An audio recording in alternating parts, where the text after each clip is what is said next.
Hooray, the mod works once again, and doesn't crash all the time. And I threw a guy that helped fix my save called Maziani on Discord, so big thanks to him, he literally saved this LP. Hello viewers, welcome to a new part of my Dakista hot surviving game, Peace Without Victory, Poland-Lithuania Let's Play. In the last episode we did quite a bit, as you can see. We beaten the communists in the Polish-Soviet war, revived the Commonwealth and made it pretty big, not gonna lie. Took parts of Germany because they allowed me to do so, and we screwed Austria-Hungary out of Romania. This episode I'm planning on enacting General Plan Prometheus, take the Soviets down, and maybe fight the Germans later on. Though we'll see. If you guys enjoy my content, please leave a like and subscribe to the channel, it really motivates me to make more of it, and without wasting any more time, let's jump straight into the video. I'm going to launch the invasion when winter is not a thing anymore. I don't really want the Soviets to have any sort of advantage against me. I don't think this is very good for China in the long run. However, the main problem behind why the save kept crashing was because an event gave me 2 units with medium armor divisions, and for some reason every time I hovered over them with the mouse the game crashed, so disband them while I still can. Winter is about as over as it can be, so let's fight, suppose. I'm not really confident that I can win this, but I'm going to give it my best shot. I think we can liberalize just a little bit. The beautiful part about this whole war is that the Soviets, unlike me, have no chance of replacing their losses, since they do not have this technology rushed. So I have a lot of time to win until 1935. I'm not sure why the Soviet AI is so weird, but I am managing to create encirclement by accident. I've looked at the victory conditions and I'm pretty sure that I'm not going to be nuking them in 1931. Another reason as to why I'm doing so well against the USSR is because they have Stalin and he only has the manpower focus doctrine.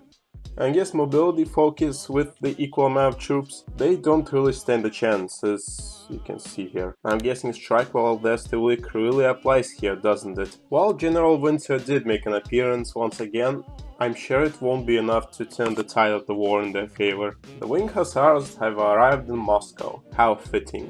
When the Wing Hussars arrive! Now the only province left to take is this one, and I had to be extra careful about it. I'm not really sure what a certain Austrian had trouble with, though honestly he probably didn't have these bad boys in his army, so can't really blame him too much. Oh, finally, I didn't even need to take all the Caucasus. I can accept Soviet capitulation. I guess they tried. They nearly got me in the first half, not going to lie, but this is the end. Here, Greater Romania? Sure. This is one heck of a triumph. So can I liberate someone? Maybe Russia? Well, I'll see if I'll get an event of sorts that will dictate that. I don't really blame you for ending this cooperation, Germany, so I guess I'm just going to release the nations manually since I don't see any event coming up for doing so. It is too bad I couldn't release Russia as one, however, this is all I got. Novgorod Republic and Muscovy are back now. I also noticed that Muscovy and the Soviets are ruled by the same man. I hope they aren't playing some sort of coup. Isn't a Polish-dominated Eastern Europe glorious? I'm confident at this point that the Soviets will not touch me anymore, so I can focus some of my attention on Western Europe. I've also noticed that Pilsudski is still alive, and I can confidently say that his dreams have been beyond realized. I'm glad you decided which insecurity to tackle first, and I think you should really go for it. Not really sure that National Socialism will prosper here if Germany went monarchist, but okay. Kind of odd how no railways have exploded in northern China quite yet. Though I'm pretty sure that when 1937 comes around the corner, some action will start happening here. In this mod, you don't have to research armor division production. You can produce medium armor when you research the post-Great War Unified Doctrine, so I'm going to abuse the crap out of that. No. That's definitely useful. Let's see how much it helps me out. Oh lord, why did the south left side even happen? Tell me. What Rhineland is there left to reoccupy when you don't own it? Excuse me, but I don't believe that communist China has any right being this big in 1936. The Wing Hussars just got a fancy new upgrade. Too bad we can't really intervene in the Spanish Civil War. Though I'd imagine if we could, the Polish soldiers would literally tear the whole place up. I'm quite curious what does PZNUNS stand for. A Polish pre-World War II arms industry, huh? I guess it makes sense. Oh, look at that. Not sure how helpful this will be. However, I welcome the free industry. I was hoping that this would not happen, but it does create some interest for the game. And one disaster happened after another. However, this one will not really involve me. Oh no, just look at what they did to Austria. It looks horrible now. Though I do have a few secret units under construction to fight the German menace. Oh god, it just says Polska. To my surprise, I even have a chief of navy that specializes in carriers. It's going to be quite golden. Well, as long as I get to keep Eustace, I'm fine with this. Hold on a second. Why are they bullying Bavaria? Yeah, I mean, they came to my help IRL, so I don't see why I shouldn't accept this. Oh boy, the war has started.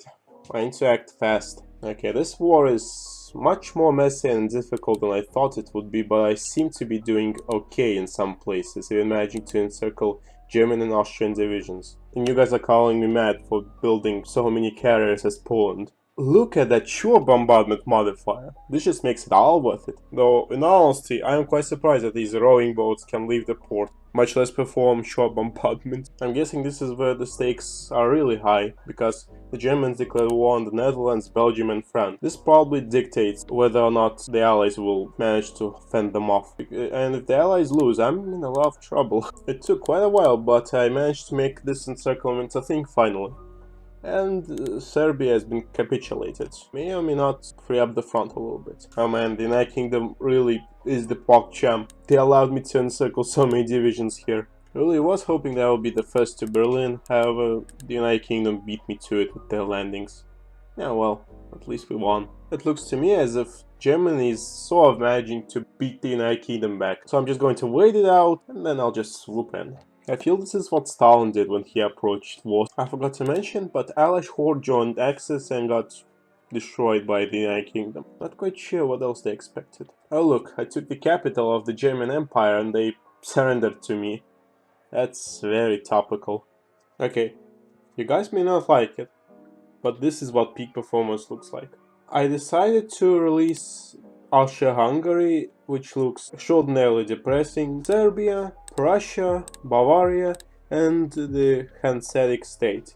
I also annexed the Czechoslovaks and pushed the Polish-German border to this river over here. Kind of like it is in real life. It's very possible to make even better borders, however, this is everything I could have made. I think it looks alright. Poland looks very blocky, however. I'm bored, so let's just try to fight the allies in Europe. So World War III begins right off the friggin' bat. Imagine how cursed it would be if the allies could invade the Caucasus navally from Central Asia. Also, they didn't really bother guarding these provinces at all, which is very good for me, because I can just waltz on in. In all honesty, the allies in this mod are not difficult to fight. They're more annoying than anything really. Plus, America is launching naval invasions 24/7. Oh, how perfect. If they keep landing here, then I'll have no trouble performing Sea Lion. Alright, excellent. The encirclement in Alsace-Lorraine has been broken and 22 American divisions have been destroyed in Saarbrücken. Paris has fallen, something that Germany could not accomplish. So it's safe to assume that the Intermarium is much more powerful than Germany was. It's pretty sweet how they allow you to liberate the Kingdom of Burgundy and have Belgium divided. I think it is beyond safe to say that France has fallen, and I'm going to end the episode here. So, this has been one heck of a wild ride, fighting the Soviets, then the Germans, and then the Allies. I'm not quite sure if I want to continue this part. I mean, it's not too difficult for me to beat the Allies at this point. I'll just have to finish France off, the United Kingdom, and then the United States of America. However, you've seen me do it a lot of times, so if you want me to finish the Allies off, then just comment it and tell me it. So I suppose this will be goodbye. So I suppose this is goodbye, everyone. Thank you for the view, and I'll see you in whatever else I plan on doing.